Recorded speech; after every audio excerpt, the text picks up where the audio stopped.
We're live. Give it a few seconds um, while I'm trying to like multitask. But I want to tell everybody good night and welcome to Love and Enlightenment. Um, Tonight, I thought I would do something a little different. We have had young people on in the past, um, and I want to do more of that. And for anybody who's new that is going to log in, look on, I'm going to give a little about what Love and Enlightenment is about. But in the meantime, um, I'm going to try and do my little administrative thing here. You can go and introduce yourselves. Who we start with?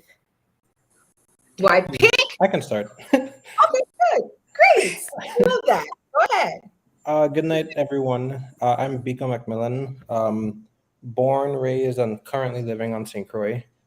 I am a graduate of St. Croix Educational Complex and also the Southern Methodist University in Dallas, Texas, with degrees in biology and Spanish.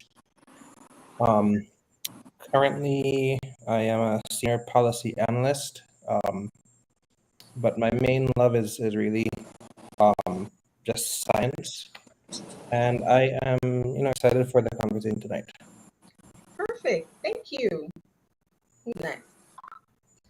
Usually I like to do, but I'm gonna let y'all go ahead. Cool. Well, I'll jump in. Good night, everybody. My name is Tariq Macmillan. I am also born and raised in St. Croix. I am a licensed professional counselor.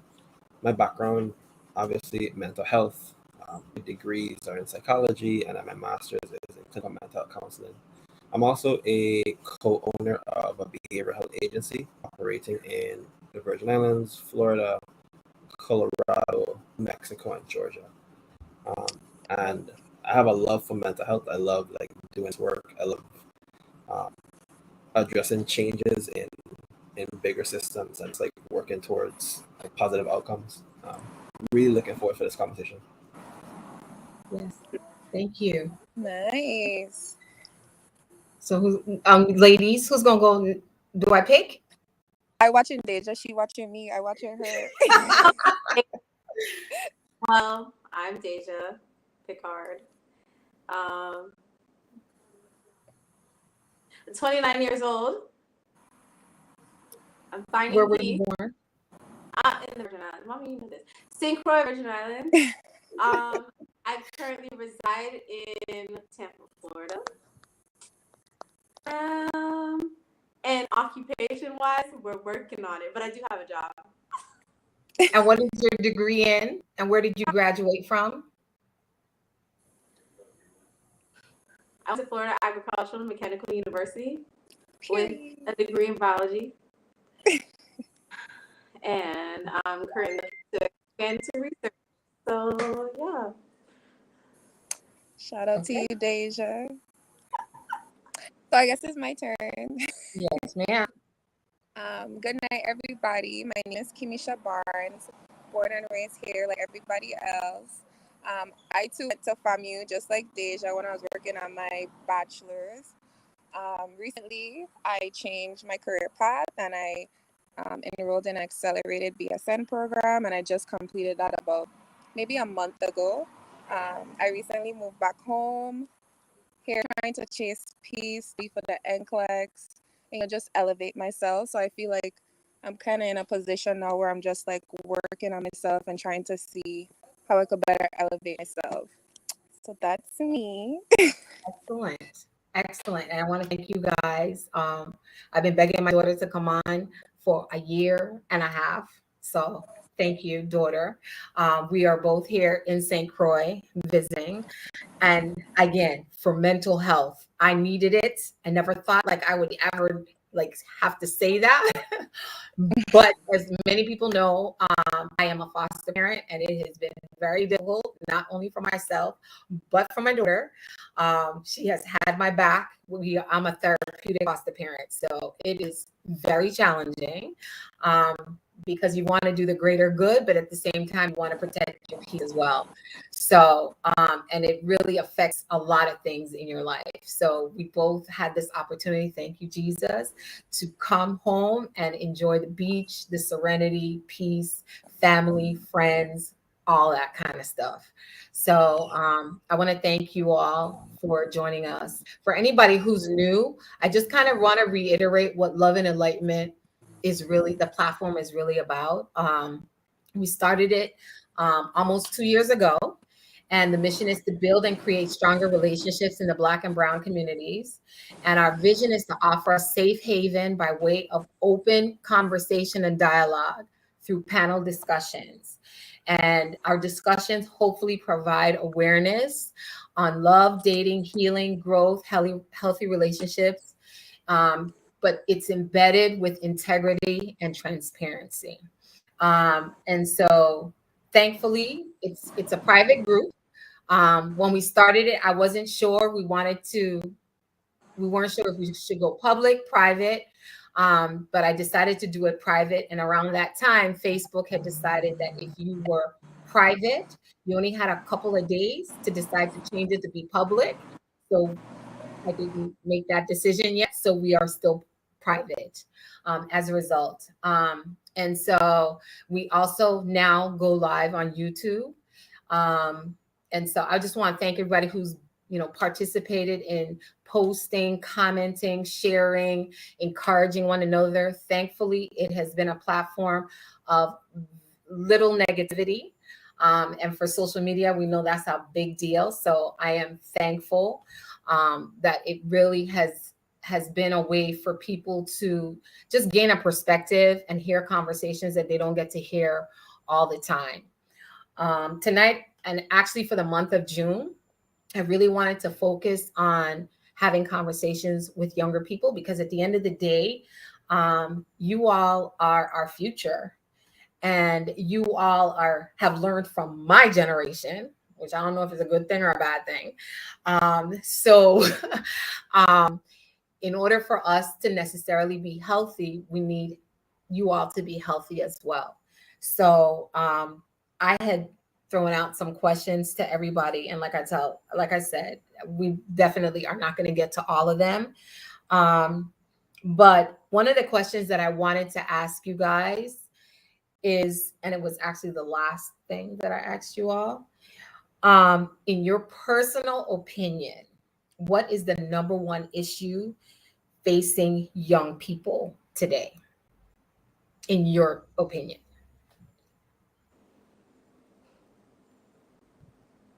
Let me say my little piece, right? I just been seeing a lot that's been going on, and I know this is just the era that we live in, and it just seems that, I feel like there's a lot of lost people, and it's not just your generation. I just think people in general are lost, and I'm not exactly sure what is causing that. But of course, it's then having trickle down effects in relationships, at work, in life, period. But I just feel like we're at a place where, even though we have all these different things afforded to us, people are still lost. And I don't know if people are just not understanding their purpose. We're so busy worrying about other people that we truly are not living our best self.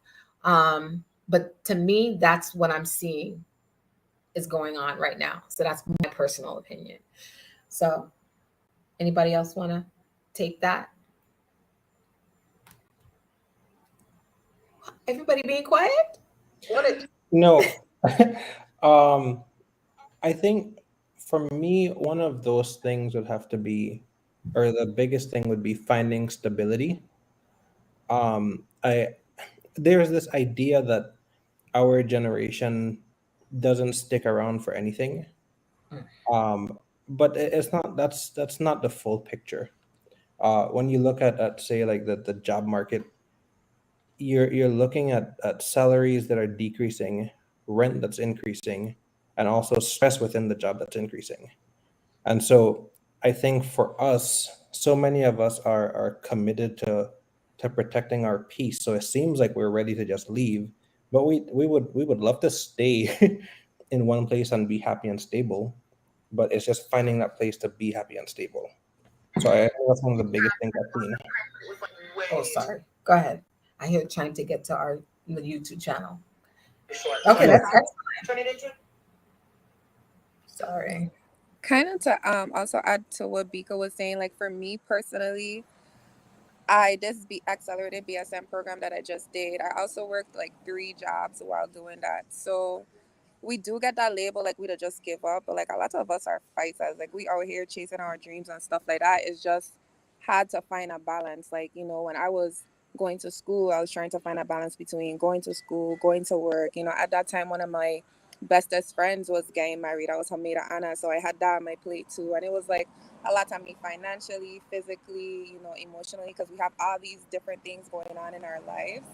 So definitely balance. I feel like that's one of the biggest issues we have. And then something I'm also struggling with is perspective, you know, looking at the glass half full instead of half empty. So I feel like that's 2 things we kind of, you know, struggling with right now. Cool. Cool. Deja, why are you being quiet? You know, mommy, I have to You can warm up. warm up. I have to warm up. Okay. Okay.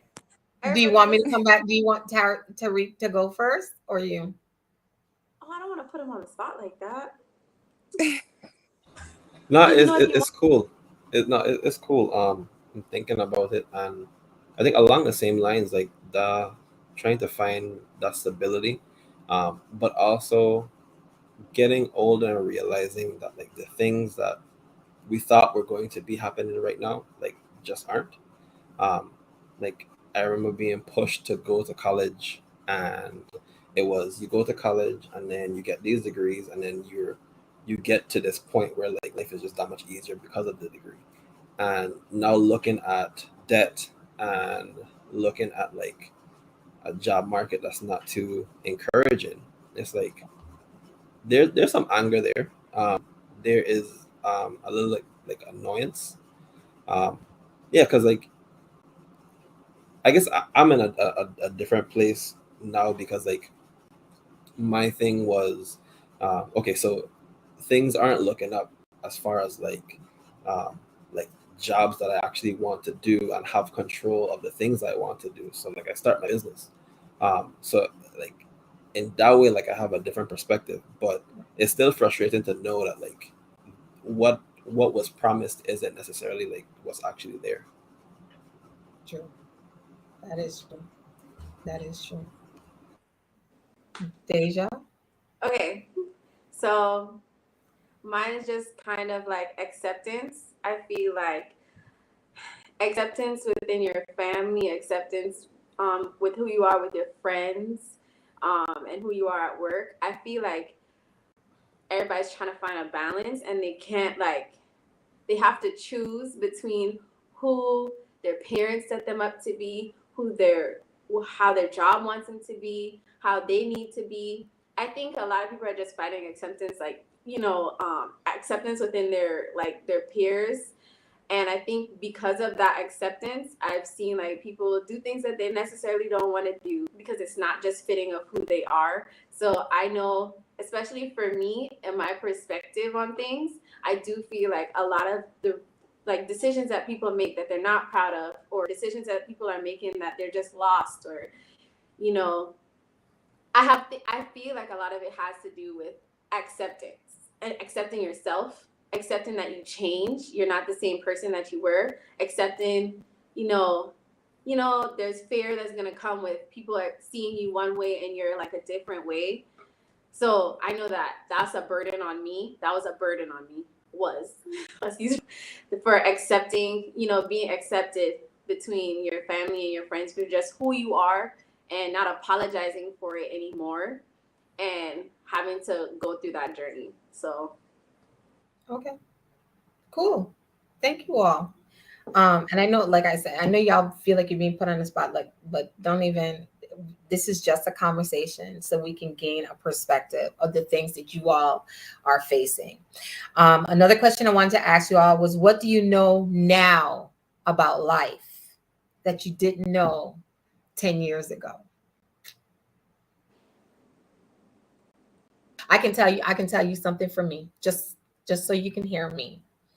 I was married for 25 years, but we were together for 30, right? So, of course, I didn't think that I was going to be divorced at this stage in my life. But I also thought that if I was divorced, that it would be easy to like find someone else when I was ready to find someone else, and I can write a book. So that for me is what definitely has changed, or what I have learned in the last 10 years, that I just thought people were had a lot more integrity, and that people didn't have like little strategic things going on. And again, that might have been my naivety, but yeah, that's what I didn't know 10 years ago for me. How Yeah, about you? I think for me, it's been, and I guess I've learned this like a lot more recently, is the importance of analyzing the why behind what someone does versus like being reactive to it. I spent like a lot of time, that's most like all through life, but like thinking about like early 20s, just like responding to somebody doing something that was like annoying or what I thought was rude or disrespectful. And I spent a lot more time being like, well, why would this person do this? Um, and I think that's maybe how my mind works now, but like it becomes more less offensive and more like challenging to figure it out. So it's like it's less energy spent on being annoyed or upset at something. True. Definitely. How about you, Biko? Um, One of the biggest things that I've had to learn is that most things just aren't black and white. Um, I so when I went to college, no, this started right before I went to college. But really, when I started college, it was my introduction to like activism, social justice work, and there was a certain amount of immaturity, I guess. I was what 17 when I started college, so obviously, but I've realized that the things that I thought were easy to deal with aren't, and so much of what exists right now is a part of a huge system that's existed for hundreds of years. And so to think that you would just come in and like this, something would change, that doesn't work that way. And that even when you come down to a more micro level, so just people and not just systems, you realize that it's never a yes or a no. It's never a black or a white. There's a lot of grays and maybes. So that's one of the more important things that I've had to learn. And the interesting thing is through science, I was working in a lab for 3 years in New York, and that experience is what really showed me, because when you're dealing with science, like a lot of people think that it's clear cut because it's a science, Right. and that's just not how it works. True. So I've been able to apply that kind of thinking to people and systems, and I've become a lot smarter because of it. Excellent. Excellent. So true. How about you two girls? Me, I would say I realized, like, especially within the last couple months, I feel like you experience certain people. So basically, what I'm saying is that I have learned to, not everybody in your life is going to be there for the long road. Like, you know what I mean?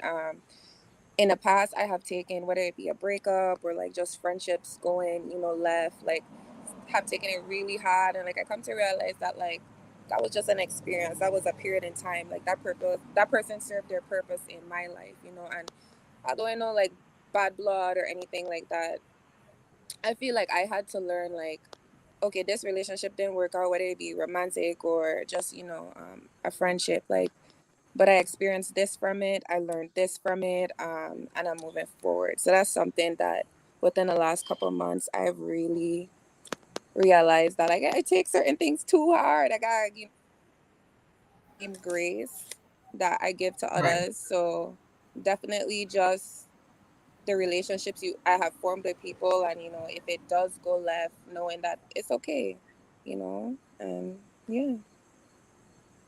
Good. That's excellent. Okay, so from 10 years ago, since I already said my age, that would be 19, right? Um, the one thing that it stuck with me, like in the past couple years, is that my mom will say this all the time. Like, I used to see things black and white. It has to be this way, has to be that way. Like, there's no in between with me, you know? And because of it, people will say, oh, you know, Deja, you're very uptight. Like, but I think that the examples that were set before me when I was looking at myself at 19, I was like, oh, this person has their life together. Like, I have to be like them. I have to be like this person because they were just like, you know, and they're counting on me to be this way. And what I learned, especially in the past couple years, is that I was so hard on myself to be perfect in a time when I was still learning myself, and having those conversations with those same people that I was like, oh, I have to be like this because they're counting on me to be this way. They made more mistakes than I made. And I didn't allow myself grace. And because of it, I like beat myself up so much in those years. And so that's why like now one of the first things I'll say to people is you don't have to be perfect. Like people make mistakes all the time.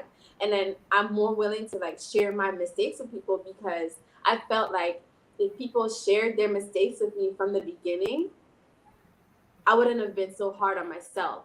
So looking back at me being 29 and looking back at my 19-year-old self who was so hard on myself, I wish that's something that somebody would have shared with me. Like this certain, and I know like with, you know, with age comes, you know, certain conversations that you have with people, but I do feel like for that, especially to be put into a, you know, you're going to college and you're put into the real world in a sense, I really wish that like I was, you know, those mistakes were brought up to me beforehand. So I know that I'm okay because I spent like a good couple years being really hard on myself. And so if I knew what I knew now 10 years ago, I would have chose me in so many situations more instead of choosing how I should look to the people who are in my life. Like not to say like I don't want to be great for those people, but I put more emphasis on being great for those people than being great for myself. And that was detrimental to me, and like I had to come to terms with that in the last couple years. But in the beginning, I was really hard on myself. Like I used to call my mom every probably 6 months to have like a breakdown. Like, and I mean in the middle of the quad, about to catch the bus, like I would have a breakdown because I put so much pressure on myself. My mom would be like, Deja, it's okay. And I didn't understand what she meant by Deja, it's okay. But to me, it wasn't okay because nobody said that they made mistakes. So I was like, no, I'm making all these bad decisions and everybody else is perfect. And nobody's perfect. So Amen. that's what I learned. Thank you. But I'm sure I'm included in that. no offense, I love you though. I know. Listen, you can't be better if you don't get critiqued by the people who love you. That's what I've learned. Who better to critique you than your loved ones, right? Um, I asked you all this question yesterday. What was your most recent random act of kindness?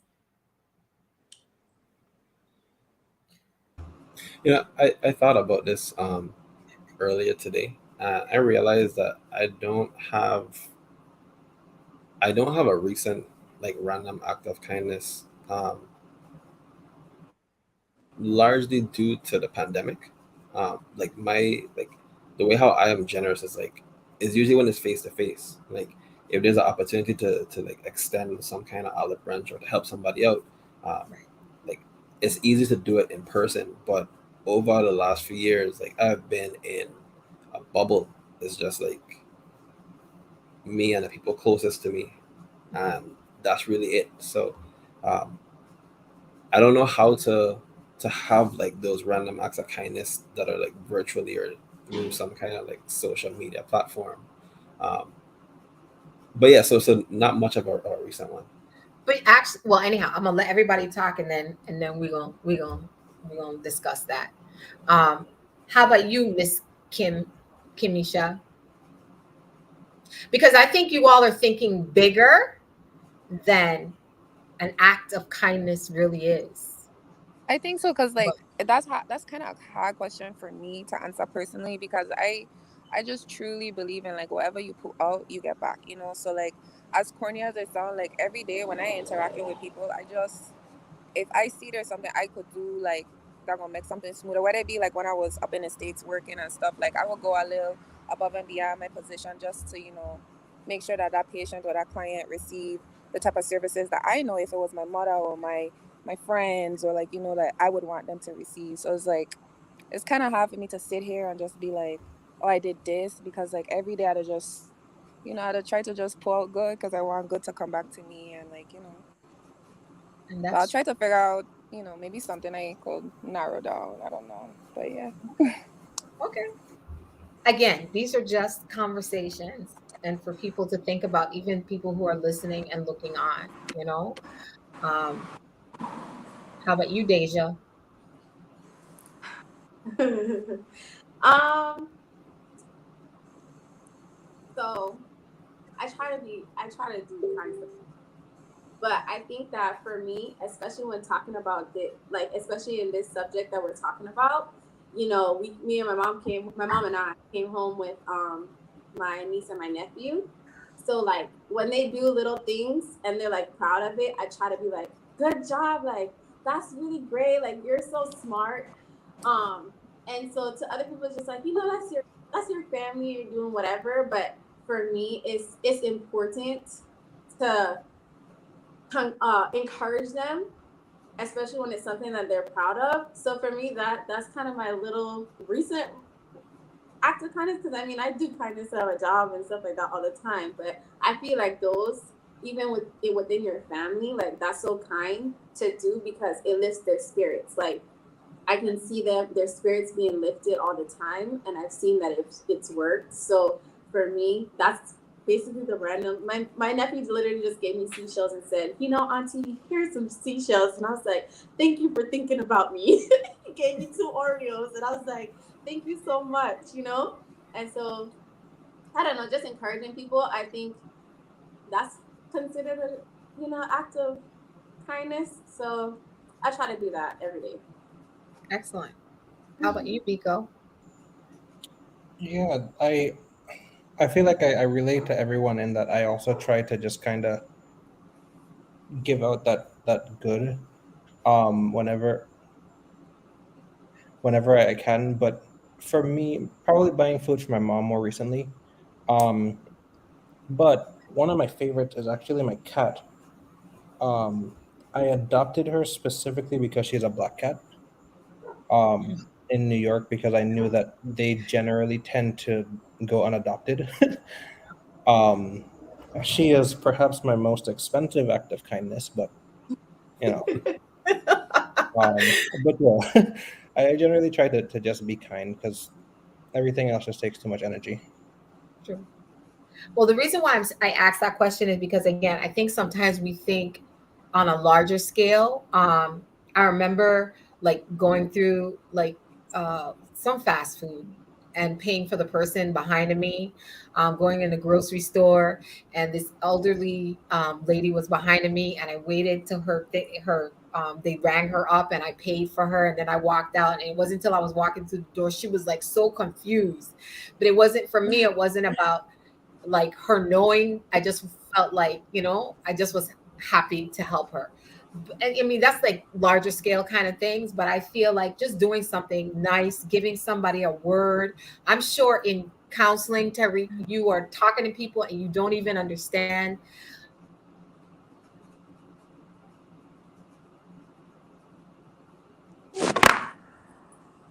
Oh, she froze. kindness. So I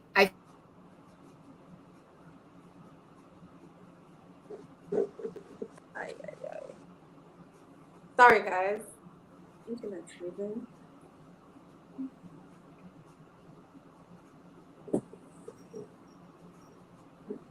No. can you hear me? Can you all hear me? We can Now I now. can. We're Okay, frozen. yeah.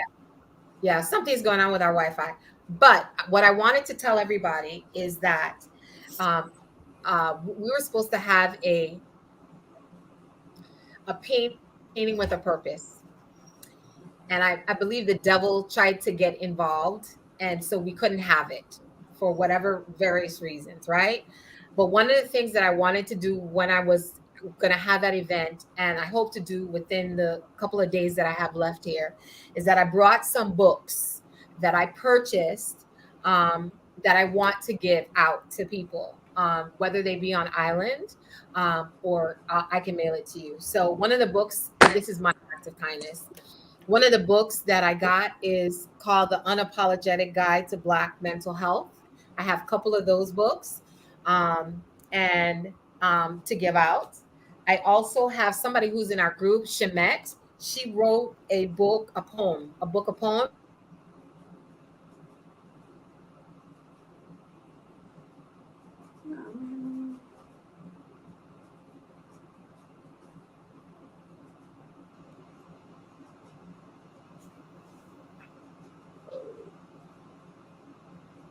Mommy, you froze.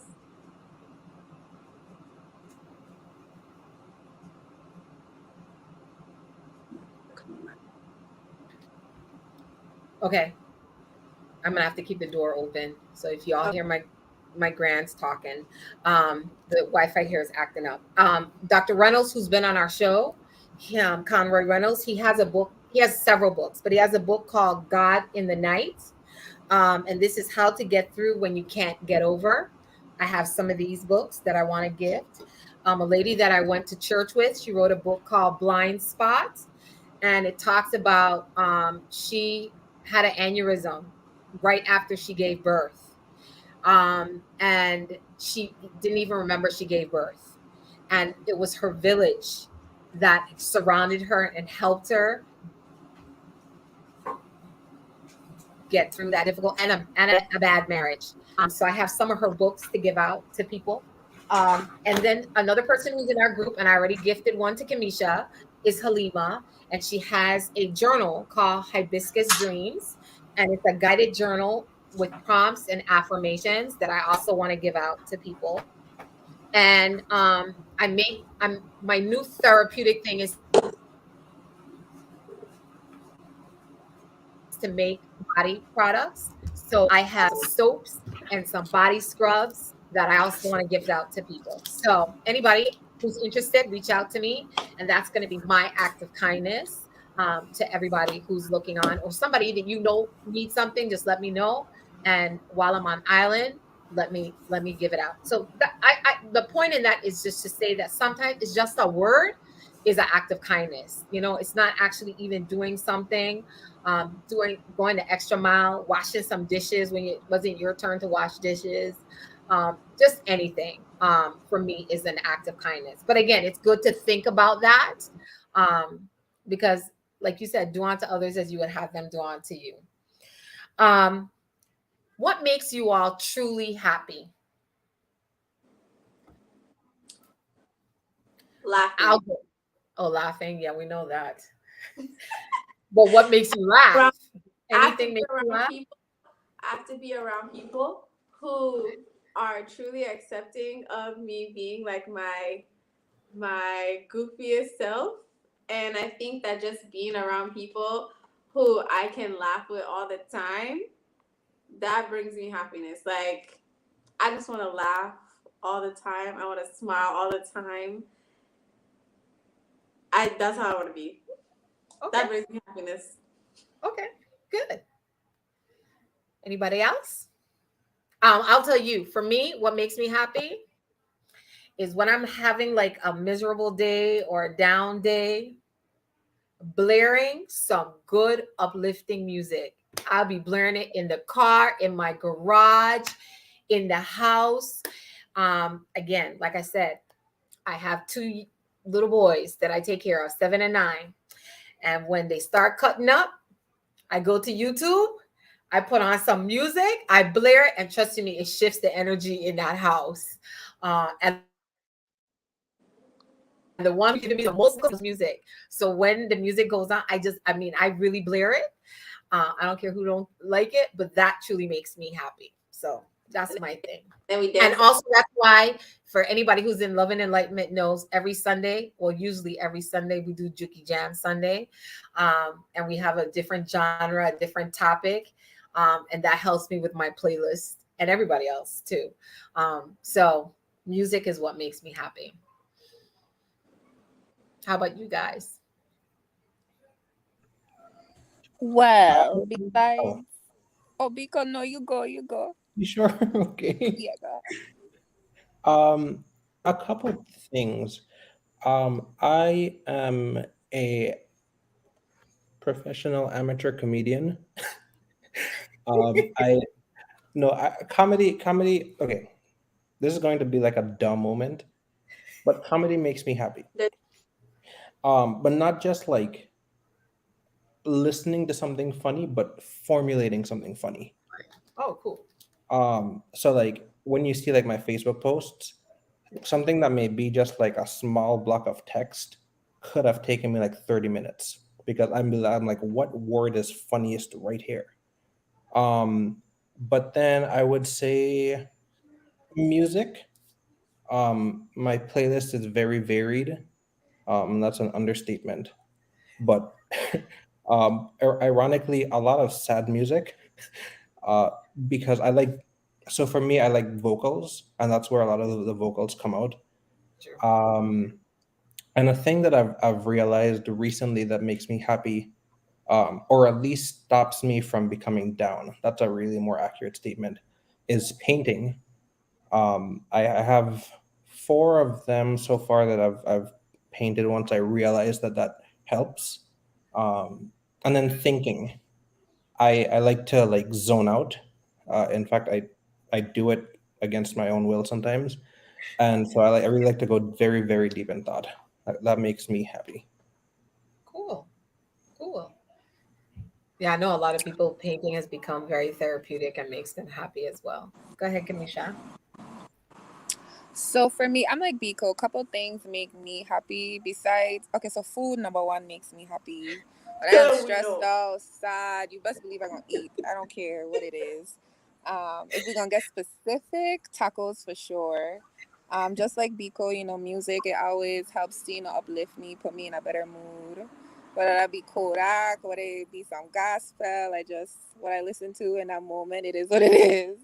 And then I love to see my mom happy. That's something that brings me happiness. I love to see my closest friends like being happy, and some of the goals they tell me when they do accomplish these goals, like that truly makes me happy. And then before I started the whole BSM program, I was doing like this little decorating business on the side for events and stuff, and that have bring me happiness. So yeah, those are the things that make me happy. Cool. Cool. Yeah. For me, I think it's a lot of different things. It depends on like the day, the mood, like um, what's going on. But a lot of times it's work related. So it's work related, and then there's family. So like being able to spend time with family, and that's more recent because before, like, I mean, I always love the family. Sorry, Biko, but like, um, I didn't value as much like being like having that time together. And I value that a whole lot now. Um, but for work though, so when I have like a bigger goal and like I've done the smaller objectives to get to that goal, I am like on the moon because like I know the things that went into this, And I guess similar, like, the same way too with like a client. Like when I've been doing all this work with a client, and we get to the point where I'm saying like, look, it sounds like you have gotten most of the things that you wanted out of therapy, and it almost seems like you don't need me as much anymore. Like it's more about like maintenance and like checking in. Like that's when I'm like, yeah, like I did what I was supposed to do. Um, I guess music too, depending on like where I'm at and like who I'm around. Cool. Cool. And again, I asked that question because I feel like people really need to concentrate on what makes them happy so that when they are having their down moments, be it at work, be it in relationship, um, be it in just, whatever it is you're trying to figure out in life, or just, financial struggles or whatever, if you focus on those things that create happiness for you during those moments, it will at least help you to go through it. Because as long as we live in, we're gonna have issues. Um, be it in relationships, be it in career, be it in family, whatever, we're gonna have issues. We just have to figure out ways to make it through those really low moments. Um, what have you all learned about taking care of your mental health? As we know, we just came out of, and I hate, like, honestly, I hate these, like, the month of this and the month of that, because I just don't feel like it's enough time to really focus on things. But we just came out of mental health awareness, and just talking to several people, I just see like a lot of people have been struggling. Um, and I just think it's part of the world that we live in now. And so, what have you all learned? And I know Tariq, right? Tariq, I'm saying it right. Um, I'll let you go last. But what have y'all learned about taking care of your mental health? On Wednesdays, we do Wellness Wednesdays, and we don't just do about taking care of your body, but taking care of, self care. And so, because all these things again affect you and how you show up in relationships, um, as well. So, Deja, I'll start with you. Go around. um, well, how I deal with it now, I Yeah, think I mean, yeah. I How do you deal with it? I accept where I'm at. Like that's what I have to start. I have to be like, okay, this is where I'm at. This is where I don't want to be. This is what's getting on my nerves, whatever. And then I just try to find a way to uplift my mood. So a lot of times it'll be music. So I have like playlists because I know that there's certain music I need to listen to that's gonna make me feel better. Um, but it just sometimes I have to cry in the shower, and then when I'm by the time I come out this shower, all right, then you gotta get it together. You cry in the shower, and then you come right out, and you're fine, and we're gonna find solutions to the problem. But that took me a while because before there was a point where I was just really sad all the time. Now I feel like I'm so proud because now people are talking more about going to see a therapist.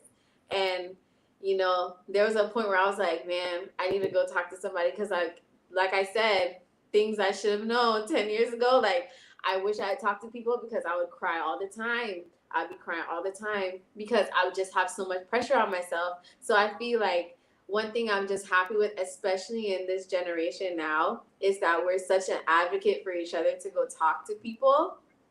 Because even when you sit there and you talk to your friends or you talk to your family, you need a perspective from a person who may not have any connection to you to help you go through what you're going through and to talk about it and to help you find solutions to help you, to get through it. So I don't know, like now I write things down a lot. Before I used to do it when I was younger, and I said maybe I need to go back to that, and I tried it. And so I would write things down. A lot of things that I have to do is I have a book by my bedside table, but I didn't bring it with me. And I was literally just talking to my mom and Kimisha about this. I write my affirmations in there. So I'll wake up in the morning and I'm like, I really want to have a good day. I've been having a lot of issues, like, so I will open it and I will read, and I have things in that say, I am strong, I am powerful, um, it's okay to cry. So I have different things and then I'll add to it. So those are the ways that I deal with it. It depends on what I'm going through and what best helped me in that moment to get through it. Sometimes I come home from work and I just, Mama, let me tell you what these people do. And that's my way of getting it out, My mom gets it a lot, but it's okay. And Yeah. I have to share it too with somebody. But I mean, it just depends on the mood. Sometimes, like my mom will say this a lot, especially with my foster brothers in the morning. I have to gather my thoughts. So my mom is a morning person. Like by the time you get up, she's like ready to have full blown conversations. I am not. I need a good hour. Okay, I need a good hour to grasp the concept of all the things that I have to go through the day. And so one of the things like I appreciate that my mom will do is she'll say, "Guys, Deja just woke up, been up. She needs time to acclimate. Like just give her some time." Or when I come home from work, she'll say, "Just give her a little bit of time. Like she's trying to decompress so that she can be who you want her to be, so she can engage with you. But you gotta give her some time to decompress." So even in those moments, like being around people who respect what you have to do to get yourself so that you can be around people, it just kind of depends on what I'm going through and how I deal with it. But music, writing things down, laughing. I spend a lot of time on TikTok, and, telling getting my frustrations out and talking to my mom. That's pretty much it. Cool. How about you, Kamisha?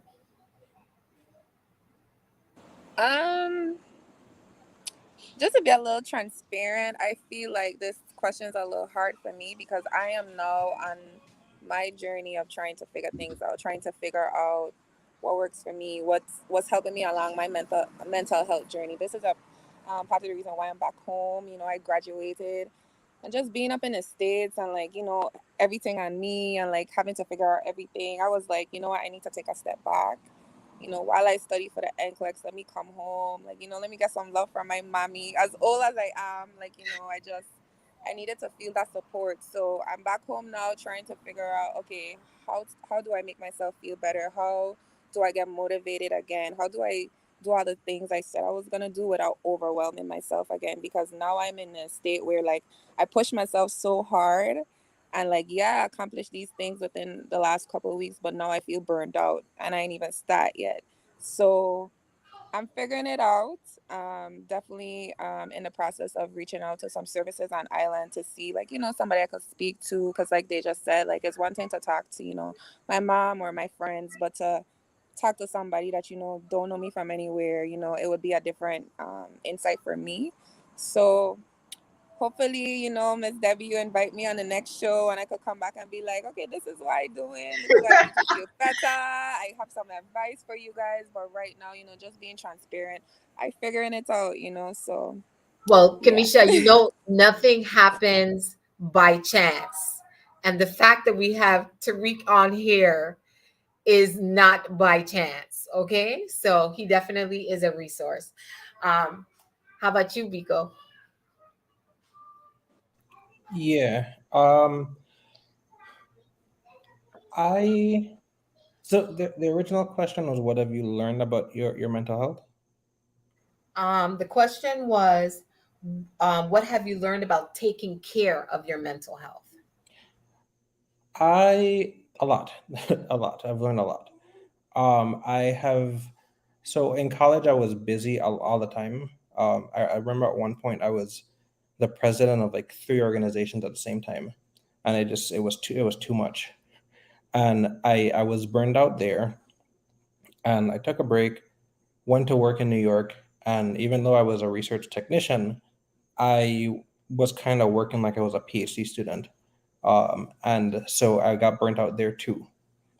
And in that process, so in college it was easier to kind of ignore the things that were happening mentally, but when I got to New York, having dealt with that burnt out and then having to deal with a new type of burnout, but a lot more lonely because I was thousands of miles away from everybody that I knew and loved, i I realized that I have really bad mood swings.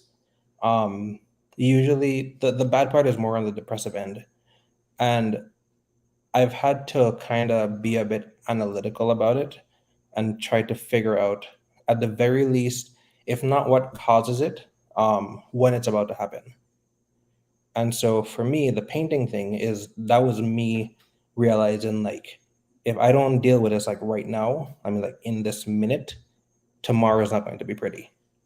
And so I learned that if I paint and I don't have to think about stuff, and I could be a bit, to practice, I guess, mindfulness, I could kind of avoid the meltdown. So that's one of the things that I've learned about how to take care of my mental health. But also just being more intentional about the things that I say yes to, because when I tell you, like, I told my mom and Tariq maybe about 3 hours ago, that I don't like to go out the house because every time I do, I say yes to something, and it's true. It's very true, and so just it's a holdover from college because I same thing in college, and I've had to kind of learn more about how to say no, and be okay with that because I don't really like to disappoint people, but sometimes you have to say no. That's a good one. That's a good one. And how about you? Yeah. So definitely a lot. Like I've learned a whole lot about like self care for me, and the things that I needed in my earlier 20s to like be content and happy. They don't work as I'm like getting closer to 30. Um, well, it's like I'm about to be 30 in like a few weeks, so like right there. Um, and like so at 21, 22, like I couldn't have structure. Like structure made me uncomfortable. Um, I needed to be able to wake up every day and not know what's going to happen and just go into the world. So I thrived. Like I just out of college, I'm in my master's program, new city. I don't know anybody, and I'm just learning and just exploring. And I felt at home. Like there was no. I mean, one of the best times that I had moving to Pittsburgh and going into my master's program was like not having a job, like because like it was exciting. Like I moved to Pittsburgh with no job. I saved some money in college. I got an apartment, and it was just like, okay, well, the race is on to find a job now. But in the meantime, I'm gonna spend my day watching HBO. Like that was my day for like 3 4 months maybe, and that was exciting. And so now, like fast forward to like 27, and if I don't have a routine, then it's like, and I didn't know it yet. Like I didn't know that I needed a routine. So I was trying to like to be this adventurous, spontaneous. I don't need a schedule kind of person, and I am like freaking out. So I eventually learned at like 28, like if I don't have a routine, if I don't have a schedule, then nothing is working. Um, I learned how to ask for help a little more. I learned how to like identify what my triggers are. Um, like so, like for context and transparency too. Like as great as it was having my own business in the beginning, like any other entrepreneur, like it is hard. Like it is ridiculous. I remember when I first started my business, I had one client. Um, session was like $35 an hour or something. So that's one session a week. Make and like that was how I ate. Like that $35 was what I was getting through for the week. I had a joke about it now because it's a little further away. But like I knew the price of crackers. It wasn't jelly. It was like fruit paste Oh and Lord. peanut butter. Like that, because that was breakfast. Like I knew, like I gonna have 8 crackers tonight because I need the rest for tomorrow. Um, so like my triggers now is like I don't deal with the bills in my household. Like I ask them all my wife, like, but give me the bills and all the expenses for my business because I need to know those numbers. So like knowing those triggers for me is like it helps a lot now. Um, Mhm. Yeah, I think I'm taking a step back and like taking a breath because I like early on I tried to like push through everything. And Biko was there with me saying like, I don't need to sleep. I'll sleep when I'm dead. And now, like, I mean, you guys haven't seen it, but it's 9:29. I've yawned like 4 or 5 times already. And, you know, so I need my sleep. So sleep, Right. having a routine, and like being able to take a breath is like the biggest things that I've taken out of um, like this like self-care journey through my 20s. That's excellent. And that's excellent that you all are learning it now, because this was never a discussion when I was growing up. You always, when you hear mental health, you think of the worst, you think of the people that you see on the street. Um, I remember working, I don't want to say too much, but I worked someplace that I had an employee that everybody used to say, she crazy, but she really did have an issue. And instead of people trying to maybe encourage her to to get some help, because of course that you're treading on funny waters, people would just use that term loosely, but people who you're working with day in day out, you don't even know the struggles that they're going through. And so I'm very, very happy. And again, I don't know if this is because of social media. I don't know. It's just people are experiencing so much that they are more willing to accept um, addressing their mental health issues. But I'm glad that we are at a place where instead of stifling things, we're talking about things.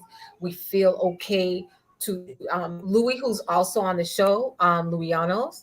He has said multiple times, he even said it a couple weeks ago, that when he was going through his divorce, it was suggested that he go through counseling. And he was like, counseling? Um, who gonna tell me about me? And now looking back, he understands that that was ignorance that was speaking. And he should have been open to it, and even Dr. Reynolds has explained that people who've gone through breakups, marriages, relationships, and whatever, it is very good and very therapeutic to go and speak to someone, because it just gives you a different perspective. And I just am happy that people are open to it, because like I said, when I was growing up, you thought if somebody had to go to a counselor, it's because you're really losing it. But I'm glad that people are paying more attention to it. And like I said, I never thought that again, I don't, like me and Deja talked about this earlier, I don't look like what I've been through, but I am very, very happy that I don't know what got me through. I think it was prayer and my relationship with God that got me through some of the crazy stuff that I went through in, raising my kids and everything. But like I said, dealing with these boys, I literally had moments where I was like, listen, I have to go outside on my porch and just look at the water, because like I got to find ways for self-care. And that's one of the things, like with the other foster parents, we talk about all the time, helping each other out so that people have a chance to like breathe again. So I just, again, want to reach out to people and say that give it a try, and Tariq, you're probably better at, talking about this, but what could you say to people, as young people, older people, it doesn't matter, about addressing their mental health and seeking the help? Because my thing is, at least try it once. Most jobs give you that EPA or something where you can get a counselor or a therapist or whatever, but give it a try once. Go ahead, Rico. Yeah, before Terry go, I wanted to add something that I forgot. One really, really interesting thing that I've learned is that Twitter, whenever I catch myself tweeting like rapid fire, that means that I'm spiraling downwards. I don't know why, but I realized like last night was the most recent one, like bunch of tweets just going. And at some point I was like, oh, I need to go to sleep because this ain't working out. But yeah, that was one really weird but interesting thing that I realized, and it's like just a switch that I know to look for. That's good. It's really good. Tariq? So one of the things that I think that the biggest thing is like take advantage of the free consultation that most therapists do. It's usually like a 15-minute call, but getting like an understanding of what therapy is, what it isn't, what that person's approach is like. Um, a lot of times, like in the EAP, like that employee assistance Yeah. program, they Yeah. have like the 3 or 4 free sessions that you could try out, and then the rest is on you to cover. Um, so even if it's like I just need to figure out these 4 things, or this small thing that I can address in a session to give me the skills to cope. Um, I think as positive as it is that we like talk about mental health, um, we we don't talk a lot about like how therapy works, Mhm. and what that looks like, and that's why it's so daunting sometimes. I was like watching a show this morning on HBO, couples therapy. I think some clinicians would like be really annoyed about it, but it was like this inside look of like these couples in a session, um, and like you see it, and I mean for me, like I know what a session looks like, but if I hadn't seen what a session looks like, that's a completely normal conversation. Um, so yeah, so like there's some work to be done in like demystifying what counseling looks like. But I think the biggest thing would be like take advantage of that free consultation. And some therapists like aren't your therapist. Like you guys just won't click, and that's fine. Like try a next one. And if that one don't work, keep going until you find something that clicks. Yeah, and that's one thing I learned. My other daughter just she made a comment and she said, when I post too much, I also know I'm spiraling.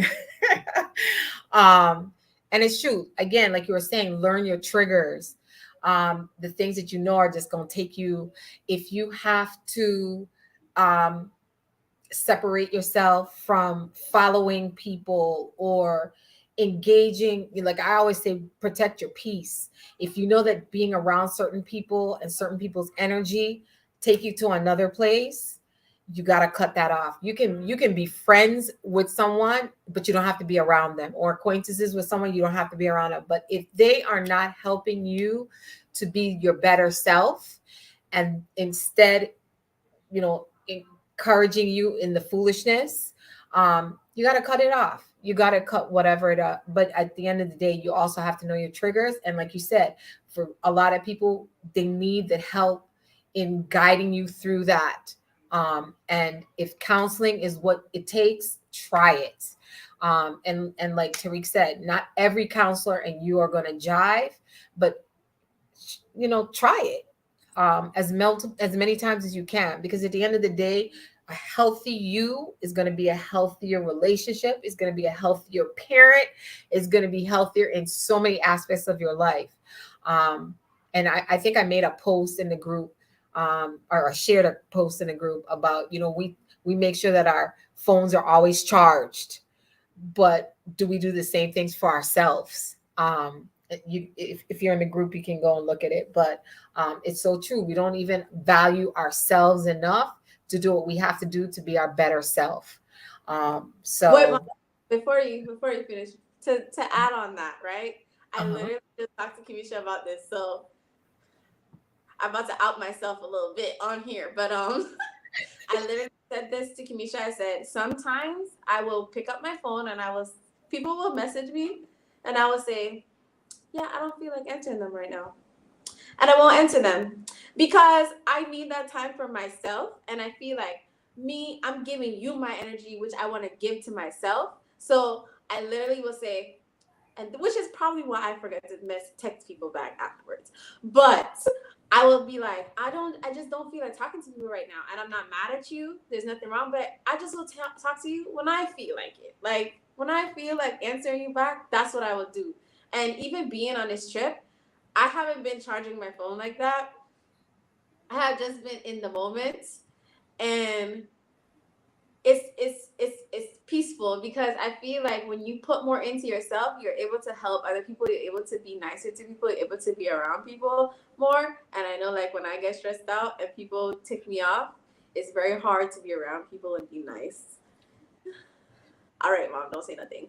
But yeah, so I literally just had this conversation with Keisha talking about I literally will not, and I will see your message, and I'm not. I don't feel like answering you right now because I just want peace for myself. I just want to lay there. So, sorry for interrupting you. That's okay. That's okay. That's okay. I wanted to also ask, have you all been able to pinpoint, and I know that this is coming from me is probably really crazy because I still haven't 100% pinpointed mine, but have you been able to pinpoint your purpose, your talent? Because I feel like for me, there was a large portion of my life where I was just so busy in career, raising kids, a family, that I kind of lost myself. And now I'm still working on figuring out what my purpose is. And I know for sure, I went to school to be an accountant. I was an accountant. I hate accounting. So I realized that my purpose is something in like what I'm doing now, working, talking to people, encouraging people. But it took me a long time. And again, we're not focusing on us, we're focusing outside. Have you all been able to pinpoint at this early stage in your life what your purpose is? Anybody? Somebody? Go Fine. ahead. Yeah, so I think that almost I when I was in seventh grade, I started at this program called the Physician Scientist Training Program. And what it was sort of a pipeline that carries students from seventh grade to their fourth year of college, and preps them to go into medical school, to become physician scientists, so to get your MD PhD dual degrees. And seventh grade, mind you. So in seventh grade, we are in classrooms learning college level biology and chemistry, research writing, research presentation, and statistics. And this is, I mean, statistics. Wasn't a joke. And this went through, my whole, most of my life, really. And I even, like I told you, I worked in the lab in New York for 3 years. So I've been in science since I was 12. And when I left the lab, as much as I loved it, and I think I was pretty good at it, but I realized that as I love science, but that doesn't mean I have to go into it, and really specifically biology. And so what I was telling Tariq, one time when I went to visit him in Florida, I told him that it's possible that my purpose is to, instead of me going to get my MD and PhD, it's creating the avenues for people from here, students from here, to get theirs. Because when I was in that program, I was the only, so they pull students from all over the country. Like my best friend's from Hawaii, so like all over the country. But I was the only one from St. Croix in my year who went to public school. So everyone else was, I think, from Good Hope, which is fine. But you do see the disparities there. And so if I could do something to create more opportunities for students who do attend public school and don't have the resources, then maybe that's a thing that I'm supposed to do. Excellent. Excellent. I really like that idea, Biko. Like, wow, kudos to you. That's dope. Yeah, I'm trying to create a program, the same program here, but I've been dealing with all of the mental stuff that I've had to deal with, and so I've put it on a back burner. But I really really want to get this off the ground. In fact, your sister Deanna was one of the people who helped me through all of those years, funding wise, and I didn't really know that until about 2 or 3 months ago. Wow. Wow. Excellent. Excellent. That's good. That's good. I I have this note. I think this is maybe from 2013, maybe. It was this Christmas that Biko came over to Pennsylvania. Um, and I remember writing in the note that I don't think that he's going to go and like do the PhD MD route. And not because like he wasn't capable. It said it actually said I'm not going to medical school. I remember it. Got it. Yes. Okay, good, good, good, good. um, and not because like he couldn't do it, he wasn't capable, but like I've known him my entire life, and the way how his brain work is like it starts here, and then it's like how do I do this thing, and then like once I figure this thing out, how do I scale it to be that much bigger? Um, so hearing it now is like full circle. Like yeah, I was right. I knew this from then. Um, so like jumping into like what like my and I guess I kind of found it in like having a conversation with him. Um, two things. Um, I feel like my purpose is like affecting change within the Caribbean. Um, so that was one of the biggest reasons why I started a company.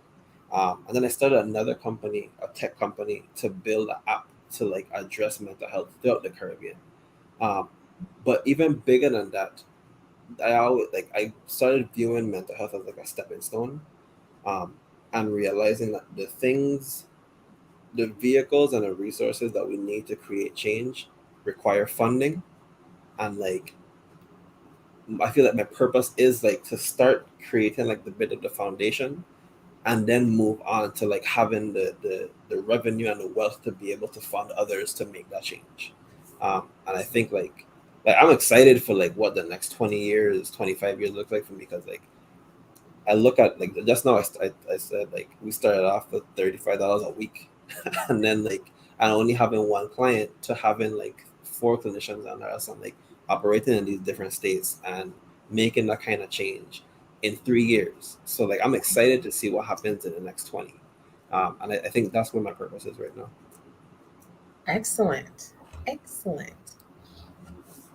Deja, Kamisha. I think I'm still discovering my purpose. Like, I feel there's a lot of things. Like, one of the things that my aunt told me a long time ago was, she told me, I think you're a healer. um, and I do know that in me working, at my job, I do know that I'm an advocate for people in a sense of themselves. That's another thing that I've learned.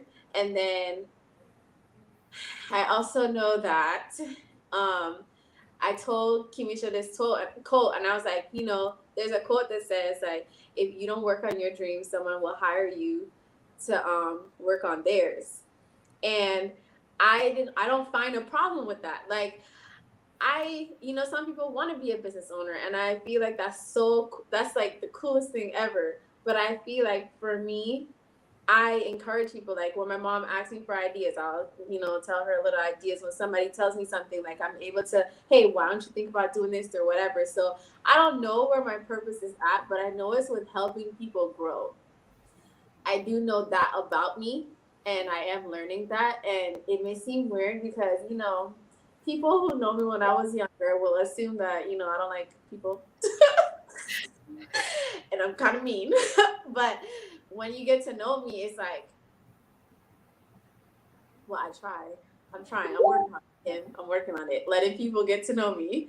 But I do feel like there's a leaving people better than how you met them. And I just feel like that is, being an advocate for that, even in with my foster brothers. Like I be having some horrible times, but I always want them to encourage, like they are important, like so I don't know. I'm working on my purpose, but I know it has to do with growth of people and encouraging that. And I've always been a behind the scenes kind of person. Like I like being behind the scenes. I don't like being in front. But I do know that that's what I'm trying to work on and find my purpose in that. So Excellent. Yeah, and I will vouch for that because as Kamisha knows, Deja was behind the scenes helping Kamisha be Miss Queen. I miss this, I miss that. But she's never been the one that wanted to be in the front. So I will concur with that. Go ahead, Kamisha. That's probably why Deja and I get along so well. Cause kind of to piggyback off of what she said. I'm still kind of figuring out my exact purpose too, but I do know it's along the lines of leaving people better than how I found them, making them feel better. I really saw this like during my different like clinical rotations, and especially during my practicum, my last couple of weeks of practicum. The people I came across and like I helped, like I was in like some of the patients' room like doing their hair because I realized, when you look better, you feel better. Like so, I haven't fully figured out what my direct purpose is. I just know it's helping people. I know that like especially in my friend group, like I try to be that friend where you could come to me, you could tell me anything, and I'm gonna be like, all right, let's figure out how we could make you feel better. Or let's figure out what we could do right now to fix things. So that's my purpose. I mean, just making people feel better, helping people out in any way that I can. Yeah. Excellent. Well, I mean, I just asked the question because I think when people seek a purpose, it gives you that rejuvenation, that energy to that you got to figure out your course. But I think, there's some people who just like to live life. But I realize that when you do have a purpose or you're seeking your purpose, um, and it is where your talent lies, that I just think it gives you that energy, that focus, that vision, for where you want to be in life. And like I said, I think, and sometimes it changes. For me, it was raising my kids. And then now it's at a different place where I want to be healing people, helping people, encouraging people. But I too am becoming a big advocate. And I realized that food sustainability has become my like focus right now in the Caribbean, although I'm in Florida. I do want to see that for the Virgin Islands. So I will be doing something. Just know that. We only got a couple more minutes. And I just wanted to leave with this. Number one, I want to thank you guys for being here with us. Because again, sometimes we don't get to see the young people having conversations and how life is affecting you. Um, I wanted to leave with this. Who has had the greatest impact in your life and why? And there's probably multiple people, but That's if you easy just for want to me. say one person. I could go first on that one. Finally, a question I could, excel on. Definitely my mom. Like, she sets so many standards for me. Like, she motivates me to go out here every day. Like, every day, especially now, I'm back home. I'm trying to figure out my next steps, trying to, get my mental health right, my peace right, and, like, still accomplish these goals that I set for myself. She has just been the person in my corner, rooting for me. I feel blessed to have her. So that's why everything I do, no matter it be big or small, I go the extra mile. Even when I interact with other people and I help them or whatever it is, like I learn all of that from her because that's her as a person. I strive to be that. So definitely my mother. Um, can't wait to see, the greatness I turn out to be, and that's all because of her. From since the time I know it has just been her and I, single parent household. So she definitely deserves her roses. You know what I mean? Cause I ain't easy. I know I look all cute, but I ain't easy. So she deserves her roses right now. Excellent. How about you, Bigo? Ooh, I may have to split this between three people, and That's that fine. might be my mom, my dad, and Tariq. Excellent. Um, so my dad, he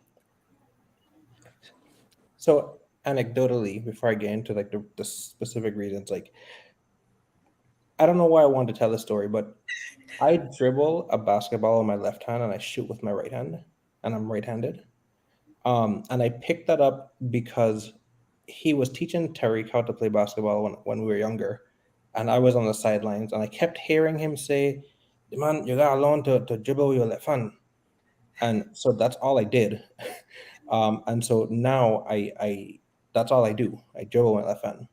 And so I was reminded of that this past weekend, I think, when we went to play basketball. And he has this thing that he says all the time where it's like, that make no sense. That don't make no sense. And hearing that over and over for a lot of things, unrelated to me, but he would just say that about things. Unknowingly, that kind of gave me the analytical mind that I have right now, because I kind of look for the areas where a particular thing may not make any sense and make it make sense. Right. So that's what I got from him. My mom sort of gave me the compassion I try to approach things with. She's such a kind soul. She's a little rough, but she's kind. Um, and then Tariq, I mean, that's my road dog, like he teach me how to read. um, he saved me from drowning once. Um, yeah, and anytime I need to bounce ideas off of anyone, he's one of the few people um, who puts up with and keeps up with my thoughts, because boy, oh boy, are there many quickly. Um, so I would say those three people. Excellent. Excellent. Not to cut you off, Miss Debbie, but I definitely have to agree with you, Biko, and Tariq being your boy, because my mom does the same for me. Like I would literally come to her with one idea, and then like couple days later, I'm like, you remember what I tell you the other day? Mm-hmm. I switching it. This is what I gonna do. Even like with this degree I was working on, I literally called her and I was like, "Hi, I know I just finished this other one. I know I said I wanted to do this, but now I want to go to school for something completely different." And Mm-hmm. she supported me through that. So we definitely blessed to have these people in our lives. Okay, people. The village. The village. Tariq, Deja, whichever one. Yeah. Okay. So so I think that like my parents, like they set a foundation, a great foundation for me. Um, but as far as like the most impactful, um, is a tie between Biko and my wife. Um, I think having the space to like be myself, I get that from the both of them. Um, but also like the things that are the foundation that I got from my parents, that's the space that I practice most of this in. So like with the both of them, like I'm like fiercely protective with the both of them. Um, but also like the need to be um, more understanding, because although like the foundation is good for a lot of things, like Right. some of it too is like being aggressive in spaces that like requires more like finesse and compassion. So like being able to like have the both of them call me out when like I am being on the worst side of the foundation sometimes. I think that's been like the most impactful things. Excellent. Excellent. How about you, Deja? Okay, I this question was very hard for me because I feel like different parts of my life, different people have been extremely impactful. So in this part of my life, I do think that my mom is truly like, I'm so inspired by all the things she wants. She always wants to do different things. She's always venturing to do different things. And even the way that she speaks to like my friends and anybody who comes, like I'm very, a lot of things that I do, like my mom, people will say like they just tit for tat, like they will say something, but in moments when my mother is not there, or like when I'm like in a different setting, like a job or whatever, I am always like thinking of, okay, my mom acts like this, like she's a peaceful person, like I gotta do this, to represent for her. And then there's other points where there's like, one of my older cousins who I consider like a father figure in my life, in terms of just not making, how do I, not letting things slide and not making excuses or not apologizing for how you want things to be, and being very adamant about it is, I'm going to be this way because I know my skills, I know this. So that's why it's really hard for me to pinpoint, but I do know like college wise, and this is, I tell my mom this all the time. I say, like, Kimisha was a very stable person in my life, because where I was going, and like, you know, I would get mad and people would be like, oh, Deja's just gonna go to herself. Like, Kimisha didn't let me do that. Like, Kimisha was like, okay, well, we don't have to talk about it, but I'm gonna need you to just at least say, like, okay, Deja, you're not feeling it. Like, just let somebody know. Like, she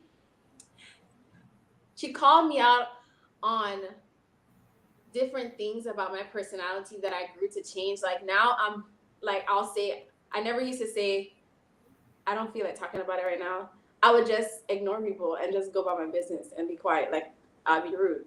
And so she called that out, and I was like, I understood, like, that was important. Like, you know, with people who you're building relationships with, just say, it's okay to say, I'm not okay right now. I just want to be by myself. So Kimisha taught me a lot about accepting feelings, because I don't share my feelings with people. So she really taught me that. And in teaching me that, where a lot of times people would see me and they'll be like, oh, Deja's stuck up. Like, Deja don't talk to people. What Kimisha would tell me all the time is, Deja's like a sweet person. But it's hard for me to open up to people because I'm still thinking about feelings.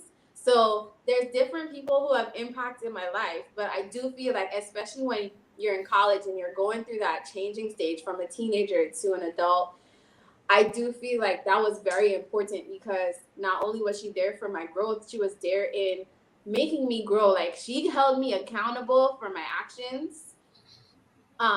Like, she taught me how important it was to have conversations with your friends and be able to be in a space where you can literally open up and be like, I didn't like how you did this. And it's not that I'm mad at you. Like, it's not that I don't want to be your friend anymore. It's just, I didn't like how you did this. And so we need to work on this. So I will say those three people are the most, those are the most impactful in my life, because it depends on my stages. So yeah, those are my people, man. Mommy already know. And I just have to chime in, Deja. Y'all don't know, but Deja come a long way. When I first met Deja at FAMU, to keep in mind, I didn't know her well. We were living back home. When we have a mutual friend, and that mutual friend was like, well, Kimisha, you sad. You know, I have a friend that's going to FAMU too. You guys should meet up. And so I go to meet Deja in our basement of our dorm. And you know me, I'm a hugger. I'm a people person. I'm like, hey, I'm Kim. Nice to meet you. I go in to hug Deja. She's like, the most awkward exchange. So to just see you now, like years later, just being out there networking, talking, laying your guard down a little bit, letting people see you for that sweet person you are. Like, I feel like a proud friend. Like, I'm like, you go, girl. You deserve that. Like, give yourself a pat on the back, because yeah, you definitely made a lot of changes for the better, and I'm proud of you. Oh, Well, this is why too. One of the things that I always talk about is the village and how important the village is. And I just think that we have to, people are scattered so many places and they don't understand the impact that they have on one another, but people need a support system. And that's one of the things I just want people to understand, that we get so far away from where our roots, our family, our friends, and we really don't understand how important that support system is, and what impact it has on our lives. So again, we're 2 minutes over. Like I tell you, the hour and a half goes by fast. I'm sorry for keeping you up, Tariq. But I want to thank you guys, and I definitely want to have you back on, and I want your wife on with us as well. And like I said, for the month of June especially, I want to have, for these next few weeks, more discussion with young people.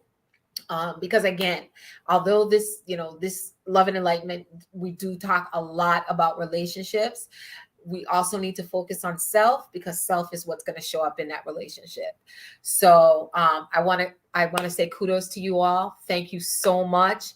I had some of my godsons, I hope, looking on, and some other young people. So I hope that them seeing this put their fears aside, that having these conversations is really not that difficult, but it's important. So thank you all. I want everybody to please stay safe. Hopefully I will see more people in the next few days while I'm here. And like I said, I have all these books that I want to share. So if you're interested, just hit me up, and definitely I want to give it to anybody who needs it. So thank you. Good night. Good night. Thank you. Good night. All right.